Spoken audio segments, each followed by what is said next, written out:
So here are a few photos that support the 2022 Bus Australia Forum. These are the photos, and the first one we're looking at there is a 560 when we took it over to the Sitter bus depot, and George Sitter had allowed us over there to use the automated car bus wash, and then we put it in the steam cleaning bays and went underneath it and gave it a good clean before we started the restoration. We're a fair way into the restoration. If you've been following along with these blogs, you'll know that we're gone down the offside around the back, and we're heading up the near side at the moment. So the biggest part of the restoration seems to be from the very front of the bus as we negotiate the engine bonnet and go around the driver's cab, and we've discovered that the panels are quite hard to get off, and we're in the process of doing that. In the next couple of photos that we'll look at, you'll see some of the decay that we've discovered in the bus, in the frame of the bus. We have to get this repaired so that we've restored the strength in the frame of the bus, and as you can see, there's quite a bit of decay there. A lot of the steel framework is paper thin, and that all needs to be replaced so that we're able to use it again in heritage service. In places, the frame has completely rusted through, and then in other places it is.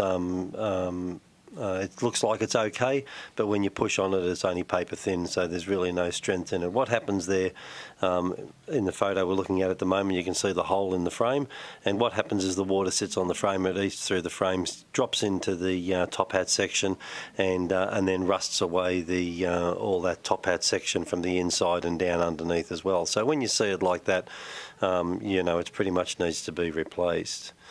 In the next photo, we have a look at where one of our members takes panels away to his home shop, and he's got some sheet metal tools up there, rollers and folders and benders and English wheels and all that sort of stuff, and he's manufactured a lot of these panels here. And what we see there is the panel that's all decayed, and then that's its replacement right next to it in the steel. It still needs an undercoat and a good paint to get it ready so that it can go back into the bus, but that's the replacement panel.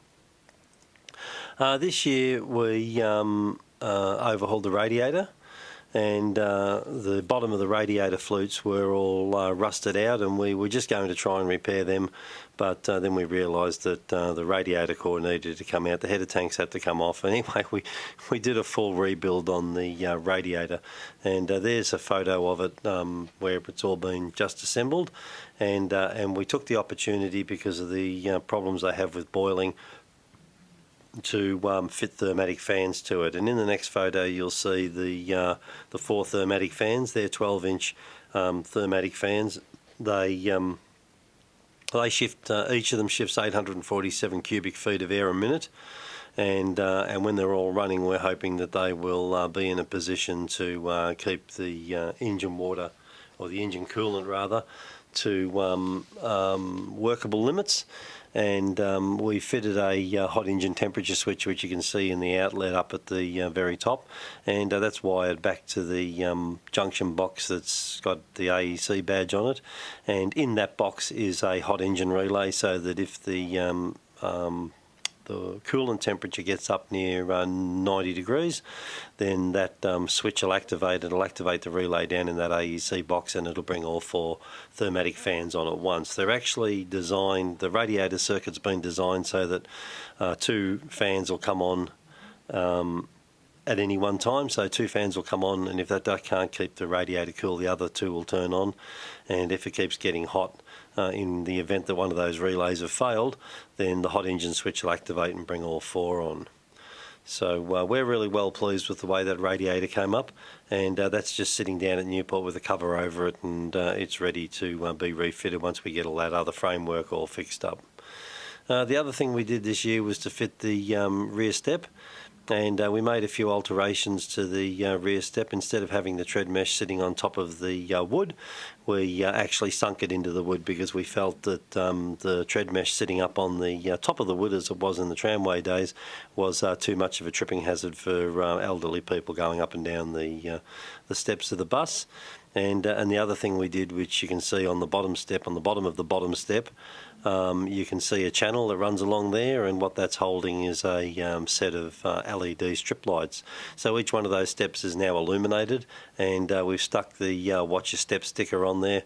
And if you have a look on the side, we had it all painted and we thought it all looked really nice, and we covered it, and then we realised that we had to put the door back in again to get it to sit properly and put all the door tracks and everything on it and set them up.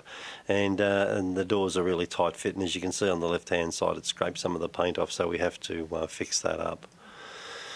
And there's another look of it looking down onto the top of the step. The wood we used was Merbau, and because of its resistance to water and weather and all that sort of stuff. And every time we take the bus out, we'll probably give the steps an oil. The front step will be a mirror image of or a reproduction of what that is rather than a mirror image, because yeah.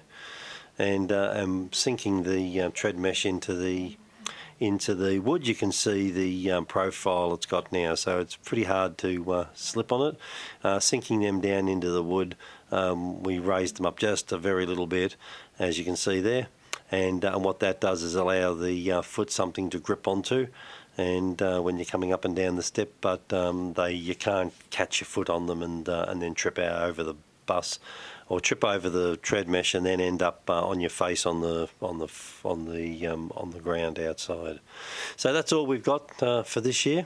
We're cracking on trying to get around the front of the bus, and we're hoping that by next year we'll have a lot more progress to report as we move through 2023. We're hoping it'll be a good year, and on behalf of the Executive Committee, we'd like to wish you all a very Merry Christmas, and thank you for coming back each year to tune in with what we're doing with 560, and we'll see you all next year in the next video. So bye-bye.